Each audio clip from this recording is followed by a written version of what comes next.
si ces réparations soient faites.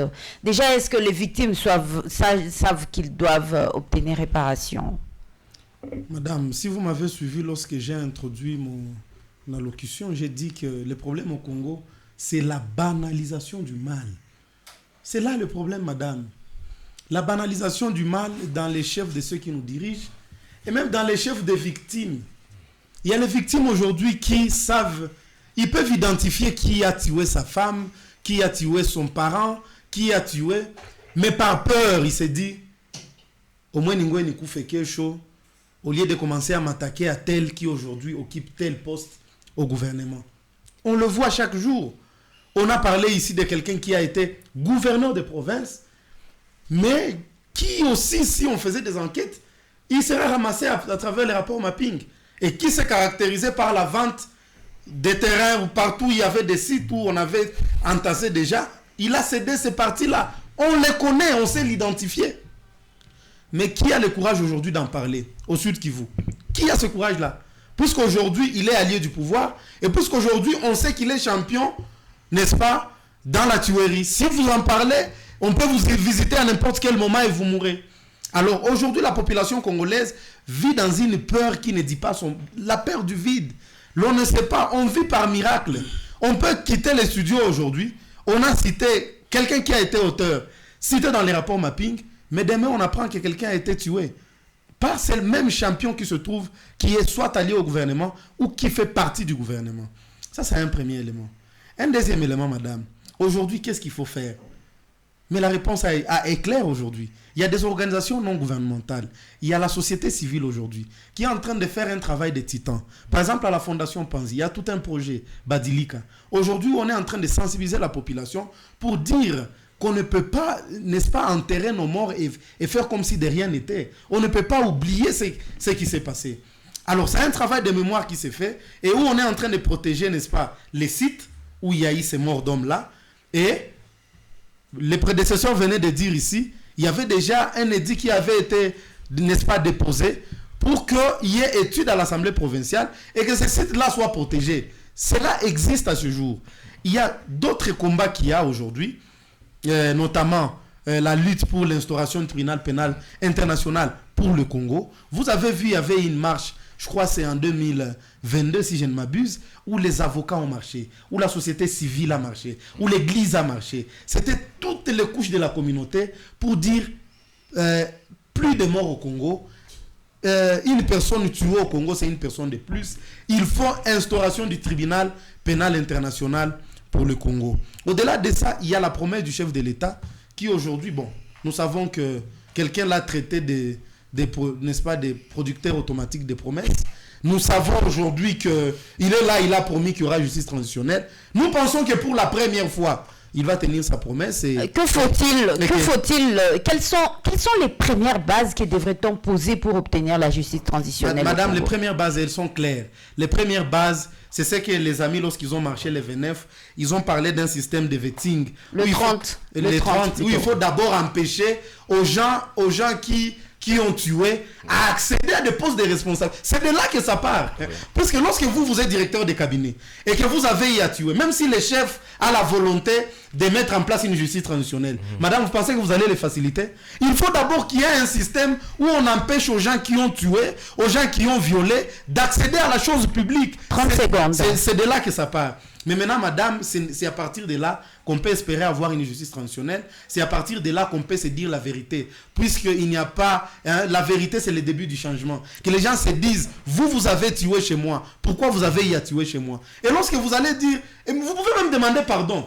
Puisque les gens disent, le docteur Mukwege, il est rancunier. Puisqu'il était à Lemera, on avait tué les gens dans son hôpital. Maintenant, il veut poursuivre les... Non. Il faut d'abord dire la vérité. Je m'excuse, j'avais tué parce que j'étais à l'Iningiliac. Ok, la justice dit... Tout fait quelconque de l'homme qui cause dommage à autrui oblige celui par la faute duquel il est survenu à les réparer. Réparer ce que vous avez fait. C'est ça la réparation. Et après la réparation, maintenant c'est la garantie de non-répétition. Vous demandez pardon, mais on vous dit vous n'allez plus répéter ce que vous avez fait. Et c'est là que vous purgez votre peine. Mais tant que cela ne sera pas fait, madame... Comme ça s'est fait au Libéria, par exemple. Comme ça s'est fait partout ailleurs. Madame, vous savez, les gens veulent toujours faire des comparaisons. Aujourd'hui, c'est là que j'ai dit banalisation du mal. Mais est-ce qu'aujourd'hui, lorsque vous regardez ceux qui nous dirigent au Congo, est-ce que vous pensez que ça, la justice transitionnelle, c'est leur urgence? Mais ils sont dans la modification de la Constitution. Ils sont partout dans d'autres débats. Mais lorsque vous regardez, madame, je suis en train de chuter. Mais lorsque vous regardez ce qui s'est fait en Ukraine, par exemple, on est en train de tuer des gens. Lorsqu'on tue quelqu'un en Ukraine, il y a des experts qui viennent. Même lorsqu'on n'a pas retrouvé votre dépouille mortelle, on vient, on prend même les sols où vous avez été tué. On va garder ça dans les laboratoires pour essayer de tirer l'ADN. Et à partir de là où on vous a tué, il y a des croix et on met des insignes où on dit il y a eu telle personne qui avait été tuée à tel endroit. Vous comprenez la gymnastique que les autres font pendant la guerre pour ne pas, n'est-ce pas, oublier leur mort. Mais nous au Congo, qu'est-ce qui s'est fait? C'est là que nous pensons qu'au-delà des promesses politiques, il faut réellement une volonté politique. Merci beaucoup, maître. Désiré Ntaïra, que doit-on faire pour que justice et réparation soient quand même faites? Je l'ai dit dans ma première prise de parole, c'est la prise de conscience. Et là, c'est difficile, mais ce n'est pas impossible. À des gens comme ça que nous sommes tellement traumatisés, à tel point qu'on a du mal à comprendre que nous pouvons nous en sortir. Bon, qui devrait faire prendre conscience à qui? Non, c'est-à-dire, il y a des experts en détraumatisation. Et nous-mêmes, donc les gens qui ont acquis quand même un certain niveau de maturité, qui peuvent se dire, demain, nous devons le préparer aujourd'hui. C'est ce qu'on a parlé d'animer des conférences et consorts. Parce que, lorsque vous voyez, nos bourreaux d'hier sont devenus nos maîtres, nos seigneurs, comme King l'a dit. On chante pour eux. On danse pour eux. Lorsque vous voyez, par exemple, M. Koné Nanga, n'est-ce pas? Oui. Quand il est à chose, il circule à Rutshuru comme un petit seigneur. Mais qu'est-ce que vous allez dire aux gens de Rutshuru, de cet espace qu'il dirige, que ce monsieur-là, c'est lui qui avait tué le Congo? Il passe comme un libérateur. Il a le maître ici à ma gauche. Il a parlé de gens connus ici. Quand il débarque ici à Bukavu, ce sont des seigneurs. Des notables. Alors, donc, à certain niveau, il y a des enfants de 18 ans King Matunguru a parlé des seigneurs de guerre. Oui. Ils ne comprennent pas. Non, au-delà des seigneurs de guerre, on les appelle aussi des seigneurs, entre guillemets. Des demi-dieux. Des demi-dieux. Ils sont adorés. Donc, et c'est comme ça qu'ils sont arrangés pour créer des partis politiques, créer des écoles, créer des églises, créer des parlements où on doit les adorer. Là, c'est le combat le plus acharné que nous devons faire pour nous libérer. Les autres nations ont connu ce que nous connaissons aujourd'hui, mais ils se sont libérés. Il a parlé de l'Ukraine, il a parlé du Burkina Faso, il a parlé donc, même des Rwandais, ils se sont libérés. Et nous sommes quoi? En train dans les TikTok, dans le Facebook, dans la musique. Le Rwandais, vous ne pensez pas que c'est encore discutable parce que Charles Nana, il donne un peu plus d'éclaircissement dans son livre. Le Rwanda aujourd'hui, il s'est libéré.